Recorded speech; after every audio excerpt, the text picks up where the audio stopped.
Hello, my name is Eric Stuchley, and today I will talk about how decision makers explore the threshold parameter space during a reward maximization task.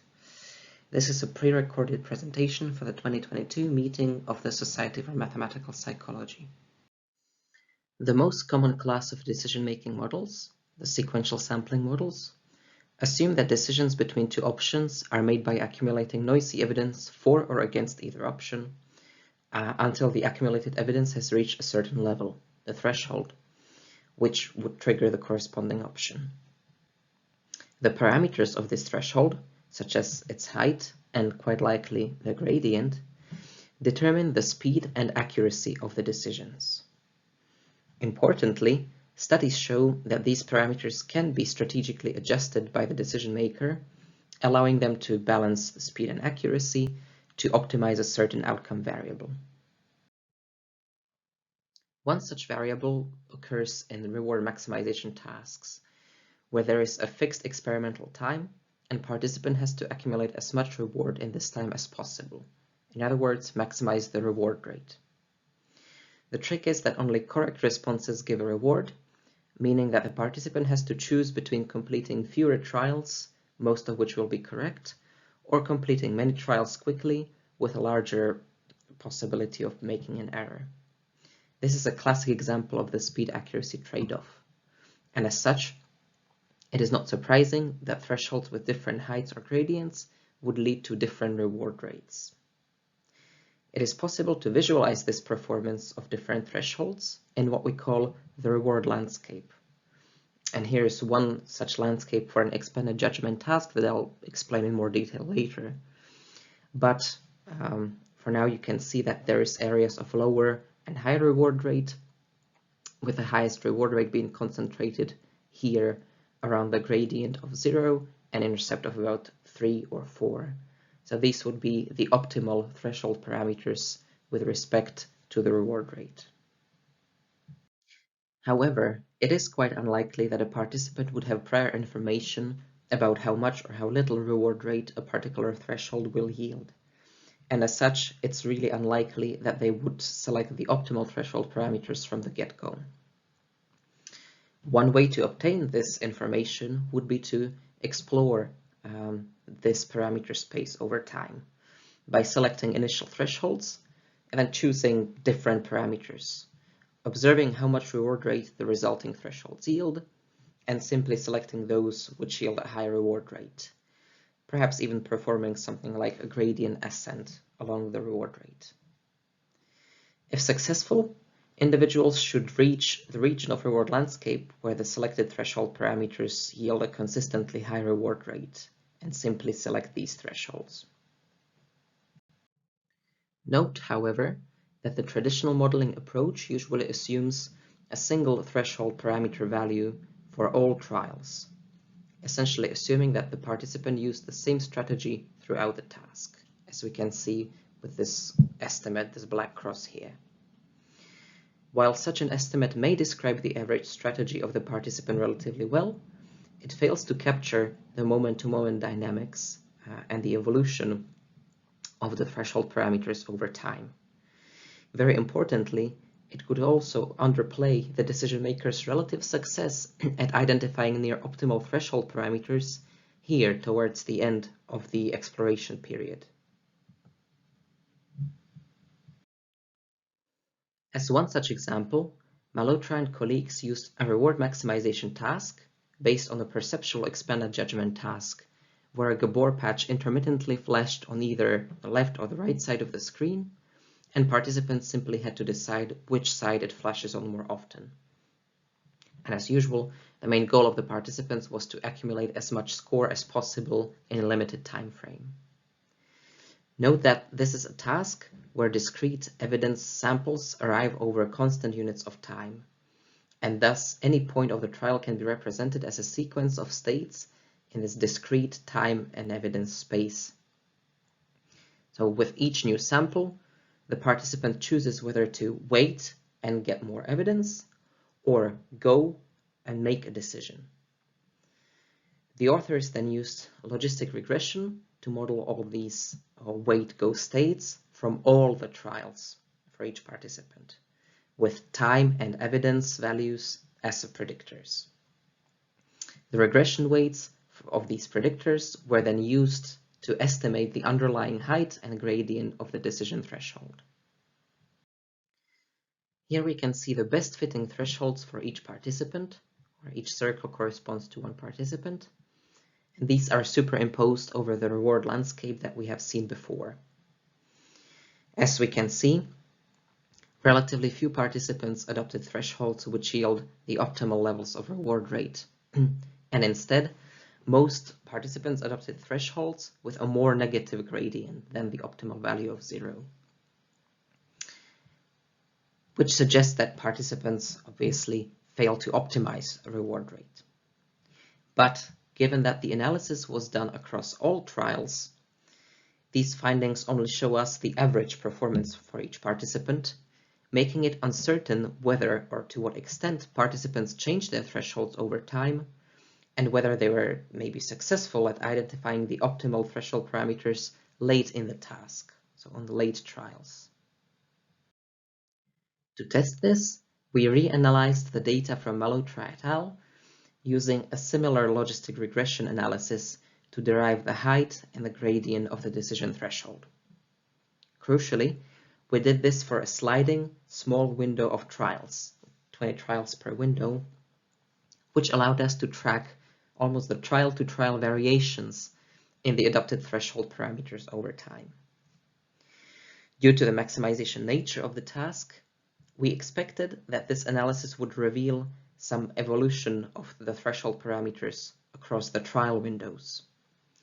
And, contingent on this hypothesis, if participants indeed did explore the parameter space, then we would expect that reward rate should guide this process, since that was the variable that should have been maximized. In other words, reward rate should increase over the course of the experiment. And in here, we can see the threshold parameter space with a single participant's threshold estimates across all trial windows, with the lighter dots representing early trials and these dark dots representing late windows. Broadly speaking, the 24 participants could be divided into two categories. First, participants who have used largely the same decision thresholds throughout the trial, much like this representative example participant right here. And as you can see, the best fitting threshold, this black cross here, captures the response strategy pretty well. But then there was the second, more numerous group of participants who explored a large part of the parameter space, much like the participant in this example who started over here, moved through these regions until finally settling here. And we can also see the single best fitting threshold estimate over here. And it provides a reasonably good description of the average strategy that the participant used. But we can see that it clearly ignores the individual differences and the tendency of this particular participant to explore the parameter space throughout the task. As we could see, most participants did explore the threshold parameter space, thus providing support for our first hypothesis. And just as a reminder, our second hypothesis was that this exploration process should be guided by the experienced reward rate, since that's the variable that participants should have optimized. To examine this, let's look at this graph, which shows the reward rate development over the course of the experiment for the explorers, so the participants who changed their thresholds over time. So here we have reward rate on the y-axis and experimental time on the x-axis. Each thin line represents a single participant, and this blue thick line represents the average across all participants for a particular time. We can see here that the individual reward rate varied between the trials, as we would expect since participants change their threshold parameters over time. However, note that on average, this reward rate did not systematically increase with time. And in fact, reward rate in the late trials seems to be about comparable to reward rate obtained in these early trials here. Comparing these average reward rates from the Explorer group, blue, against the non-explorer group, red, we can further see that the explorers have, on average, not obtained much higher reward rates. So exploration did not seem to be a better strategy at maximizing reward rate. As such, we can conclude that the second hypothesis is not supported by the data. Exploration has not led to systematic increases in reward rate. This, of course, begs a question. If the exploration of threshold parameter space was not guided by a clear gradient ascent along reward rate, what was it guided by? First, let's inspect the reward rate developments over time, again a little bit more closely, this time focusing on the other group, the non-explorers.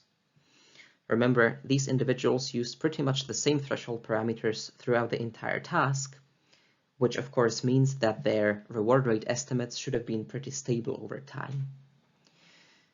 Looking at this graph though, this was clearly not the case, since both on the individual level and even here on the average level, we can see fluctuations in the reward rate, which essentially means that adopting the same thresholds did not always lead to the same experienced reward rate. To investigate this more formally, we simulated 20 decision trials, our window size, for each combination of the threshold intercept and gradient. So essentially calculating the reward landscape, which is based on 20 simulated trials per threshold.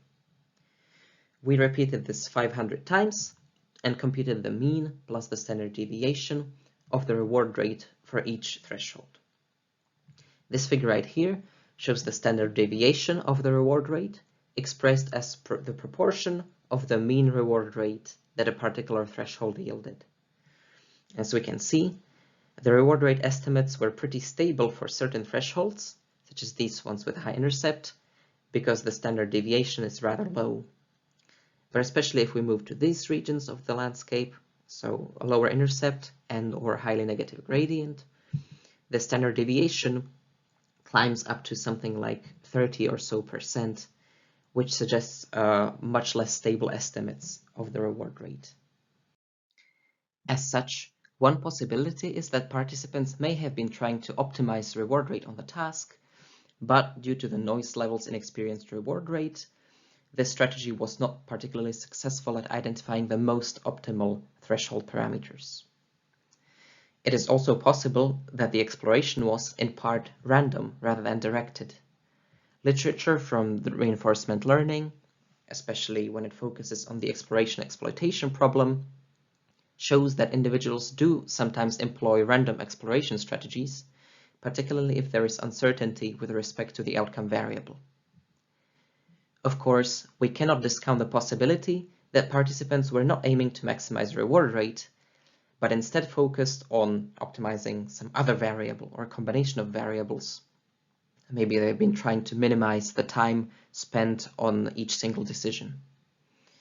We're planning to run some more simulations and models to conceptualize these different strategies and try to see which, if any, can explain behavior of our participants on this task. To conclude, we found that the majority of participants adjusted their response strategy over the course of a reward maximization task. However, a significant minority of participants still adopted largely the same thresholds for the entirety of the experiment, suggesting some individual differences in a tendency to explore or not. Given these findings, we suggest that the traditional single threshold modeling assumption may not offer the most accurate representation of behavior on a reward maximization task. Finally, contrary to our expectations, this exploration process was not necessarily modulated by the experienced reward rate or by increases in reward rate.